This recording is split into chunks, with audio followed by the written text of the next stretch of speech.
Buenas tardes, somos el grupo 7 y en esta oportunidad vamos a presentar la problemática que hemos identificado sobre la necesidad de dispositivos médicos. Las arritmias se definen como anomalías o perturbaciones en la activación normal o en los latidos del miocardio, lo cual produce un ritmo normal del corazón. El único ritmo normal del corazón es el ritmo sinusal normal. En este ritmo, un impulso se genera en el nodo sinoauricular que se conduce a través de y se ralentiza al pasar por el nodo atrioventricular.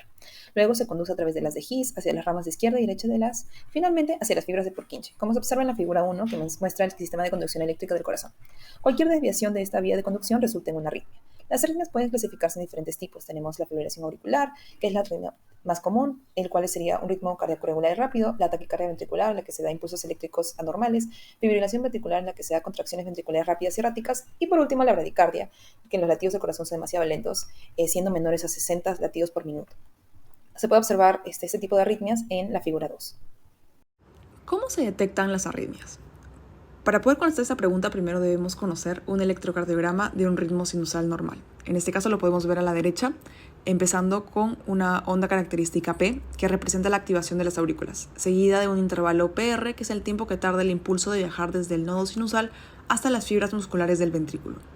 Seguidamente tenemos el complejo QRS, que representa la activación de los ventrículos, para posteriormente obtener el segmento ST, que es el intervalo entre el final de la activación ventricular y el comienzo de la recuperación ventricular, en donde no haya electricidad fluyendo a través de él.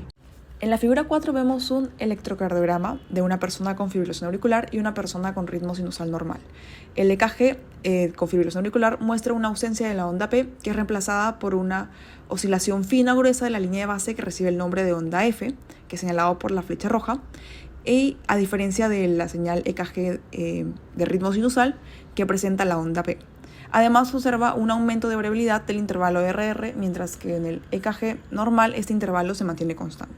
Entonces, ¿cómo medimos las arritmias mediante un EKG? Primero se hace una obtención de la señal electrocardiográfica, luego se hace un preprocesamiento de la data eliminando todo el ruido mediante la implementación de filtros sucesivos y wavelets.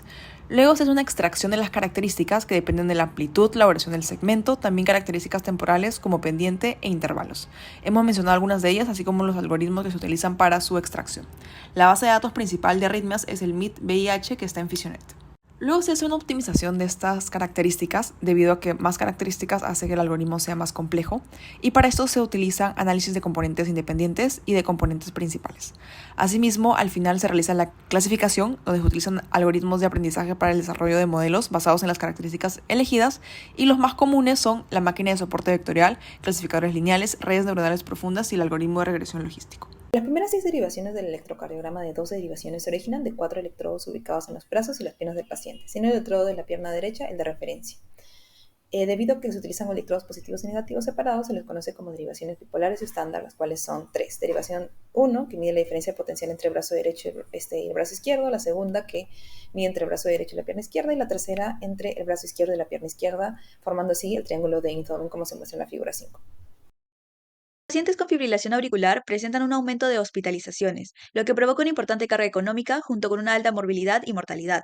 Según datos del Framingham Heart Study, la prevalencia de FA se ha triplicado en los últimos 50 años. Los datos del Global Health Data Exchange del 2017 muestran que la incidencia mundial de FA es de 3 millones de casos y la prevalencia de 37 mil millones. Los porcentajes de incremento a través de los años se observan en los gráficos. Los pacientes generalmente no mueren por arritmia, sino por comorbilidades adicionales. El número de muertes por FA en todo el mundo fue de 0.287 millones. Las proyecciones futuras sugieren que la fibrilación auricular puede aumentar en un 60% para el año 2050, convirtiéndose así en una de las mayores epidemias y desafíos de la salud pública. El doctor Ángel Cueva Parra, cardiólogo electrofisiólogo, indicó que la arritmia la padecen aproximadamente 1 millón de peruanos, con una prevalencia mayor en varones que tienen más de 40 años de edad. Según el análisis de situación de salud realizado en 2022, entre las principales causas de atención en el servicio de cardiología en consulta externa se encontraba la arritmia cardíaca no especificada. Salud señaló que solo en el Hospital Almenara se ha atendido a más de 400 personas con esta patología, donde aproximadamente un 30% de pacientes requiere hospitalización. Según el reporte de Reperfa del 2021, se destaca que es más frecuente en varones y que la aparición aumenta con la edad, coincidiendo con reportes internacionales. Además, la mayoría de pacientes fueron reportados en la región de Lima y Callao. Las arritmias tienen un impacto económico notable debido a las limitaciones en la tecnología de detección, lo que dificulta a su vez el acceso a atención médica y requiere una inversión significativa de tiempo para el seguimiento de los síntomas. A nivel internacional, según una revisión realizada en el 2023, el tratamiento anual de la fibrilación auricular cuesta alrededor de $13.000 por paciente, cubriendo consultas especializadas, diagnóstico, entre otros gastos.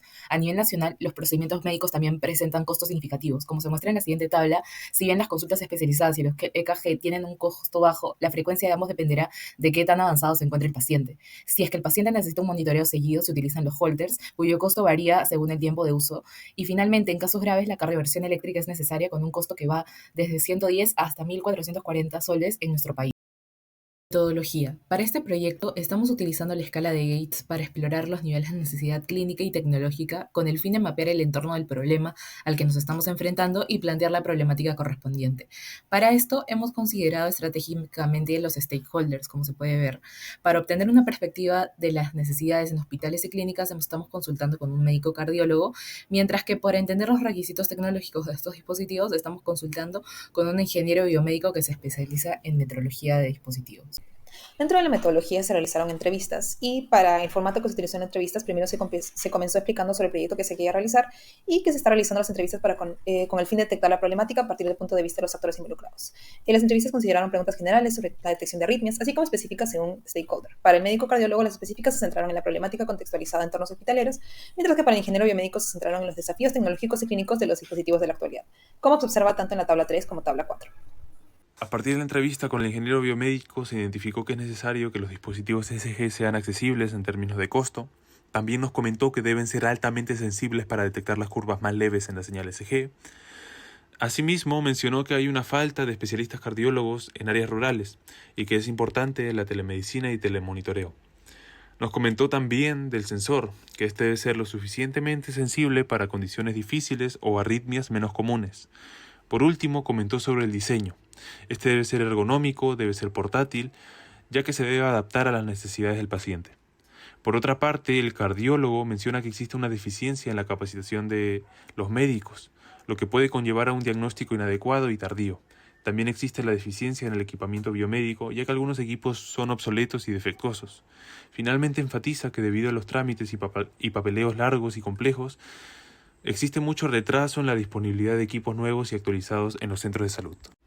Por tanto, nuestra problemática, basándonos en lo anterior, sería la falta de acceso a equipos biomédicos operativos de monitorización continua remota con sensibilidad apropiada para pacientes adultos mayores con fibrilación auricular en entornos clínicos rurales.